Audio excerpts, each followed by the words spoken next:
All right, well, it's been a while since I've recorded a review, and part of the reason is that I lost my voice for a few weeks.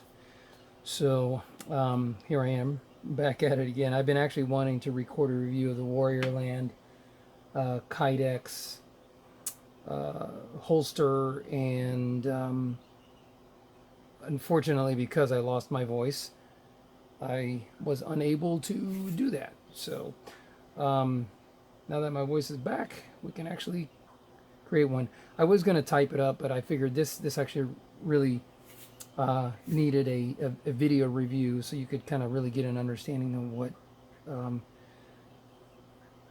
the quality around this particular light and holster is as compared to another review that I did actually I think a couple years back for the Viridian reactor. So I got this a couple back, and I've actually been using this for a few years now, as you can tell by its worn nature. Glock 43. This is my daily carry. I have several other weapons if you've seen my other reviews, but this is my daily carry weapon of choice, just because of the size, compactness, and the punch that the 9mm cartridge has on it. And actually, before we go any further, let's just make sure the weapon is cleared. I already had verified that, but we'll do that on camera here. We're just going to take out the mag and validate, verify that there is nothing in the chamber. We're totally clear. So safety first. So for this particular review, we are talking or reviewing the Warriorland, and I apologize, my voice is back, but not 100%. The Warriorland minigun light with Kydex holster, and I really, like I said, I wanted to compare the Viridian with the Warriorland, because it's kind of two different systems and two approaches that they take to the light and the holster as well. And so we'll just kind of go over the obvious first, right? You see the size difference between the two holsters. The Viridian is a much larger holster. This one's more compact. This is a Kydex holster on top of a leather, high quality leather backing. So this is extremely comfortable to wear. It's also out of waistband holster versus an in the waistband holster. So depending on your need, one may be a better fit than other. I kind of actually use the best of both worlds, even though this particular light is paired with this particular holster. If I ever want to use an out of band holster, I still use my reactor. It still fits in there, as you can see, even though this light is a little chunkier than the Viridian. You can kind of tell there, probably a millimeter or so more thick than the Viridian light, but it still fits quite nicely in this reactor holster. And you see how high also it sits on this holster. So this holster, even though it does kind of provide trigger protection, with this particular light mounted, it's not quite as, it doesn't protect it as well as it would if I had the Meridian light, which is thinner and it perfectly fits inside here. The other positive about the Viridian is that it's got an ECR. So basically there's a magnet in here. So when you turn on the light, when it's on the weapon, you turn on the light is on. As soon as you holster the weapon, the magnet engages the switch or disengages the switch and turns off the light. So as soon as you draw your weapon, the light immediately comes on. You don't have to press any buttons or anything. You still have a button on it, but you don't have to actually press a button for the light to come on. It comes on automatically. The Warriorland holster does not have that. This light does not have that. This is a purely manually operated light. However, you look at the difference here. This is a dual-sided light, so it can be operated right-handed or left-handed with no problem. Depending on how you hold your weapon, you could even thumb actuate the light, with your left hand, even if you're right-handed. So this is more comparable to a standard Picatinny rail light that you would have mounted on a full-size weapon or a mid-size weapon, versus the Viridian really doesn't lend itself to that.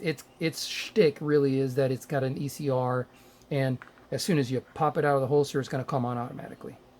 Only problem is if you're wearing it with a minimalist holster. Let's see here, like the Versacarry, and you've got the Viridian on there. There's no automatic powering on the light, right? And to get to this button in the heat of action, this is going to be less instinctive for you because this button sits way up here. It's very tiny, and it's not even flush. It's actually indented into the plastic. So from a tactile feel, you really can't feel the button. You're not paying attention to the button if you're pointing the weapon at a target down range. So this is not a good light if you're using it outside of the Viridian reactor holster that it was created for. Okay, it's not a bad light. It's just it was specifically created for this solution right here. Whereas the Warriorland, it's a light that works. It doesn't matter what holster you use. You're using a minimalist in waistband holster. You use the Warriorland holster. Whether you use a Viridian, I mean, you pick your holster. It doesn't matter. The light doesn't care because it's not dependent on a magnet or anything else, right? It's manually actuated.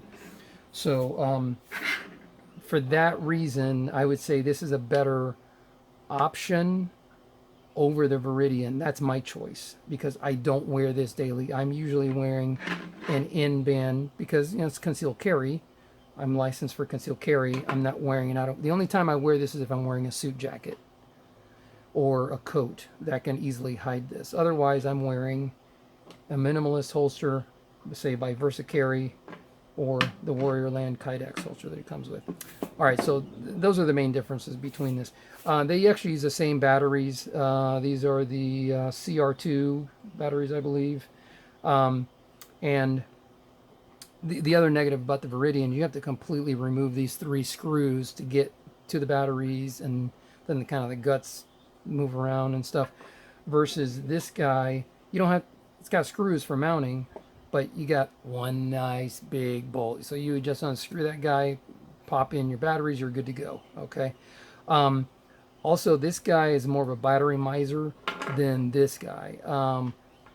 I've had this light mounted for close to 2 months, and it's still at 70% or above for the charge. And I'll go over that in a second here, but how I know that. But yeah, so it's much easier to switch the batteries on this. I don't have to remove the light. With this, I had to remove the light every single time I changed the batteries, and the batteries didn't last quite as long. I was having to change the batteries like twice a year. On this one, I still haven't had to change the batteries on this one. So let's focus more on the SL1 Warriorland Light. It is form-fitting, specifically built for the 43.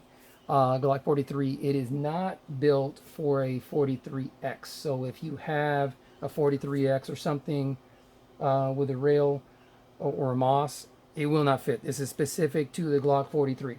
Now on their website, and let me check right here, but it looks like they do carry other options. Let's see here. Well, they do have other options, but it looks like they're all either 42, 43. So yeah, so none of them will fit the 43X Moss. So it's got to be a 42 or 43 plain without any the newer versions with the longer grips and stuff, and they're a little bit bigger. It's not going to fit those. Pretty cool things here, right? So when you press the button for the light, oh, look at that. It just finally changed color after nearly 2 months. Let's do that again. You see that little light that comes on there? You see that? Okay, and I don't know if the color is coming out well from the camera, but it's going to have green, which means that you're at 100 to 70% battery charge. Yellow is going to be 30 to 70%, and then red it would indicate that you're below 30%. Okay, so very easy to tell right when you press the button where your battery level is right now. So I'm within 30 to 70%. The fact that it just changed from green to yellow, it means that you were, I'm probably right below 70% battery level. And it's the same on both sides. So you get the light on both sides. Once again, making it easy no matter how you hold the weapon. You have 4 light modes. You have the press and hold, which is just, instant on. You have the constant on by just pressing and letting go. And then you have the strobe by double tapping. And then there's a moonlight mode, which when I first put the light on 2 months ago, I played with that. I will never use it because it's a super light, super lux, low light lux mode. I don't see much use in it, and truthfully, I can't even remember how to activate it now. I tried triple press, I tried long press, nothing seemed to work, but the instructions, which are not here, will have the explanation on how to activate the moonlight mode if you desire to use that mode. Mounting was very simple with these 4 hex screws, and it mounts nice and tight. It does not move. It sits outside of the trigger guard, so it doesn't interfere with that. So it's from a light perspective, it's standard light. It works great. I haven't had any problems with it. And it's 150 lumens, so obviously it's not super bright, but based on its size and the type of battery it uses, 150 lumens will get you through whatever situation you need to be in with this particular light. The other thing I like is the full Kydex holster. This is a right hand only holster. Okay, unfortunately they don't make a left hand holster, at least not that I'm aware of. Let me look at the website again, but make sure. But I'm not seeing a left-handed. Yeah, it looks like it's only right-handed holsters. I'm sure if you were to contact Warriorland, they might tell you if they have a left-handed holster planned out. I don't know, but I'm right-handed, so this works for me. The holster also has full trigger guard. Okay, so unlike the reactor holster, which you still had a little gap, and even when you had the Viridian light mounted on there, there was still a little bit of a gap here where the trigger was partially exposed, which can be dangerous in certain situations, right? I can still get to that trigger. With this holster, it's 100% protected. The trigger, there's absolutely no way to get to this trigger. Even I don't have particularly large hands, so my pinky's pretty small. Even with my pinky, I can't get my pinky in there. There's no way to fire this weapon when it's in this holster. Now, this is not a retention holster, okay? So if you have it on your person, somebody comes up behind you and they grab your weapon, they can remove the weapon from the holster. There's nothing preventing them, stopping them from doing that. But obviously this is concealed carry. I'm not walking around like the Wild West brandishing my gun everywhere I go, so people don't know that I have it to begin with, right? So security by obscurity. The Kydex holster is very well built. It's got these rubber pieces on here to help with the expansion. I mean, it's a nice holster, but it's very lightweight. It's not a super thick Kydex, so it is very lightweight. It fits comfortably. I go running every single night. I run with this holster. I run with this holster. This one, obviously, there's no issue because it's not rubbing my skin because it's outside. But the problem is that this one does kind of slide around unless I, do some funky belt loop nonsense to get it to be stiff. Whereas this one pretty much stays put inside my, when I'm running, as long as I, cinch up my belt, pretty tight, and it doesn't move around. So it makes for a good safe, light way to carry the weapon, whether I'm biking, riding, or just walking around. It's good. It's also very fast draw and smooth. There's no friction here. Like I said, it's not a retention holster. There's no friction, so I can draw this weapon extremely quickly if I need to. And it is form fitted to this particular light. So it probably would work if I had the Viridian light on there, or maybe some other, trigger guard light. But these are the only two trigger guard lights I have, so I can only speak to these two. But I know that it would work with this one because this one's actually slightly smaller than that one. However, because this is specifically made for this light, it's gonna see as it has that little divot there, that kind of helps go into this little lip right here and kind of retain the weapon in here a little bit. It doesn't move around too terribly much. This holster is specifically made for this light, but will work with probably other trigger guard lights, as long as they're not any bigger than the Warriorland light. There's not much more to say about it. I mean, like I said, I've had it a few months, and the battery is just now changing color. It looks like it actually changed. No, it's yellow. So now, of course, I'm not walking around with this light turned on all the time, right? I only test it when I take it out of my gun safe. So it's, you know, it's not on all the time. And these lights aren't meant to be on for hours and hours, right? It's a tactical light to be used in a tactical situation. So that's what that's for.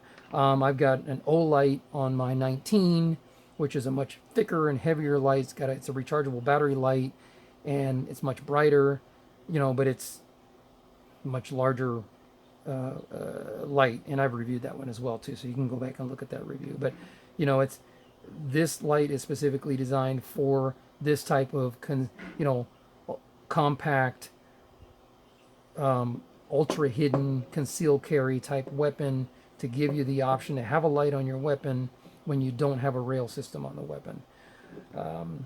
So I think that covers all the high points for this particular light. I hope this helps you make an informed decision on a light for your Glock 43, and we will see you at the next review.